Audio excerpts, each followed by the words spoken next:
भाग्य है इस और देश की राजधानी में धरना चल रहा, क्या कोई शासन कोई प्रशासन कोई ऐसी चीज़ रही नहीं।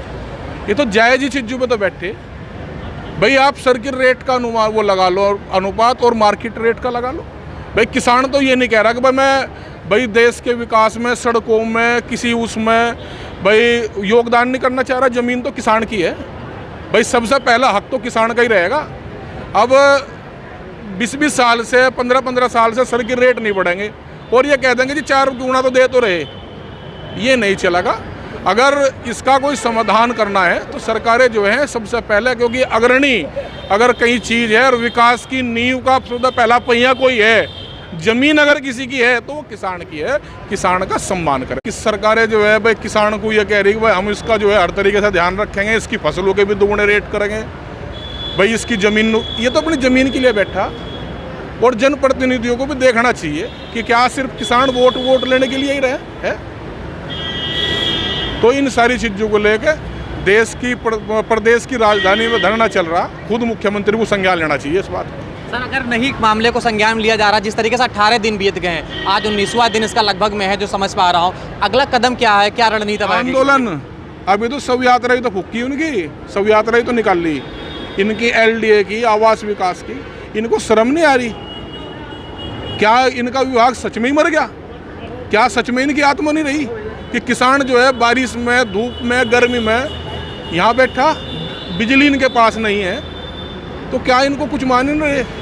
ये आंदोलन चलेगा। अगली जो 6 तारीख है यहाँ से निर्णय लिया जाएगा। सर, सरकार जो अपने आप को किसान हितैषी कहती है, लेकिन जिस तरीके से अभी हरियाणा और उत्तर प्रदेश में चुनाव होने, उनको लेकर के आप किस तरह से देख रहे हैं? हरियाणा चुनाव से हमारा नहीं कोई मतलब है। चुनाव में तो किसान ये भी है कि अगर किसान जो है ना ये समझ जाए कि आपकी वोट की ताकत क्या है तो सारा समाधान उस दिन हो जाएगा। लेकिन ना हमारा वोट से ना उसका कोई है, हमारा आंदोलन से है। अपने उपस्थित संगठन के सभी सिरमौर जिम्मेदार पदाधिकारियों, उपस्थित बुजुर्गों, नौजवान साथियों, मातृशक्ति, पुलिसकर्मी, LIU इंटेलिजेंस के लोग, बड़े दुर्भाग्य की बात है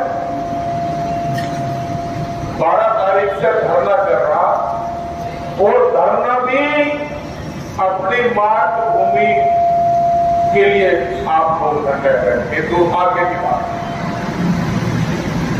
2012 से सर्किट रेट न बढ़ता हो, यानी कि सरकारों को पता था कि एक समय पर आके इन किसानों की जमीन भैया लूट ली है भाई, लूटने तो देंगे नहीं। सही कहा मेरे पहले जो वक्ता थे वे कह रहे थे भाई हम राष्ट्र की उन्नति में, प्रगति में, देश के विकास का श्रमदान कर सकते हैं अपनी जमीन देकर, लूट के नहीं कि आप जो सर्किट रेट में बढ़ाओगे 10-12 लाख रुपए सर्किट रेट होगा, मार्केट रेट बढ़िया, व्यापारी 3-3 करोड़ रुपए का रेट बेच चले, तो ये तो चलेगा ना। सरकार को बीज की दलाली खाने देंगे, बीज की कोई दलाली नहीं खाने देंगे भाई। पहले तो मुद्दा यही है कि क्या इन्हें ऐसी दिक्कत आ रही थी कि सर्किट रेट नहीं बना, मार्केट रेट मेरे हिसाब से करोड़ का होगा, तो क्या हालात ये करना चाह रहे? मैं आपको बता दूं, ये जो राजनीतिक दल है, जब भी इनमें कॉर्पोरेट पूंजीपति हावी हो जाएंगे तो वहां पर फिर किसान कहीं नहीं दिखता। किसान उनको अभिशाप लगता है क्योंकि वे व्यापारी हैं बड़े बड़े और सरकारें उनके अधीन काम करती है, तो किसान को वे कुछ नहीं मांगते। किसान को ये समझते हैं कि वो सिर्फ खेत तक ही सीमित रहे और देश के लिए सिर्फ अनाज पैदा करके और इनको खाने के लिए देता रहे, यानी कि वर्ग 2 होके, एक कमेरा और एक लुटेरा। आप लोग काम कर रहे, दूसरे वाले लूट रहे। जब ऐसी स्थिति और जहां राजनीतिक दलों में पूंजीवाद हावी हो जाए तो वहां पर फिर एक ताकत काम आती है, वो ताकत है संगठन की ताकत। आपको संगठन की बात करना पड़ेगा, संगठित आपको रहना पड़ेगा। ये 33 गांव का मामला नहीं है। ये नीति इनकी ये नियत पूरे देश भर में ऐसी है। इसी तरीके से किसान को लूटा जाता है। हम तो मुख्यमंत्री जी कहेंगे क्योंकि मुख्यमंत्री का सम्मान सब लोग करते हैं। हम तो मुख्यमंत्री जी कहेंगे कि आपकी राजधानी में किसान 18-20 दिन से लेकर अपनी जमीन के रेट को लेकर बैठा, ये बड़े शर्म की बात की आपके सरकारों के लिए शर्म की बात है। संगठन बनाओ, टोपी लगा के जब धरने प्रदर्शन में आप लोग आओगे, जब उस चीज का असर सरकारों तक जाएगा। पूरे देश के किसानों की निगाह आपके आंदोलन में। आप ये न समझे कि आप लोग गांव के किसान हैं। पूरा संगठन, पूरे भारतीय किसान यूनियन का एक एक किसान आप लोगों के साथ में है और इस लड़ाई को आपकी बड़ी बारीकियों से इस आंदोलन को देख रहा। कहीं कुछ नहीं होगा, ये जवान भी आप ही के बीच में है। कोई व्यापारी, कोई किसी पूंजीपति का बेटा जो है वो नहीं बन रहा, सिपाही नहीं बन रहा, कोई दरोगा ऐसा नहीं बन रहा। ये भी सब आप लोगों के बीच के है और ये भी सब आपके साथ में है। आप मजबूती से इस लड़ाई को लड़े, नेक नियत के साथ में लड़े और एक नारे के साथ में लड़े, जमीन हमारी आपकी नहीं, तुम्हारे आपकी। जब ये नारा आप लोग लगा लेंगे, ये जमीन आपकी है, आपके बुजुर्गों की धरोहर है और सौदा करना तो व्यापारी कर लेगा।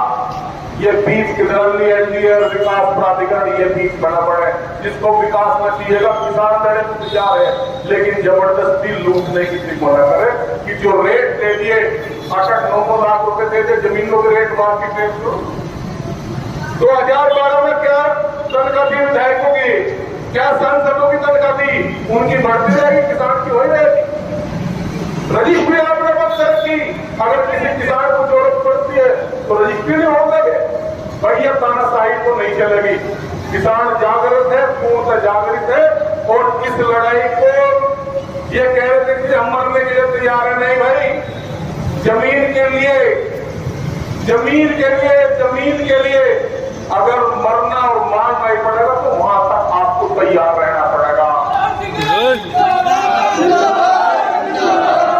आपके इस लड़ाई में काफी, क्योंकि सोशल मीडिया के माध्यम से लोग जानकारी रहती है कि आंदोलन चल रहा नहीं रहा गया। रात भी यही रात ही रात को ही चले आपके बीच में, लेकिन सुबह जो है भाई धरने पर जरूर चलेंगे। अपनी ईमानदारी से, नेक नियत से उस परमात्मा नाम की शक्ति को याद करते हुए इस धरने प्रदर्शन को आप चलाओ। झंडा, बिल्ला, टोपी, ताकत आपकी वो है, उसमें लगाओ।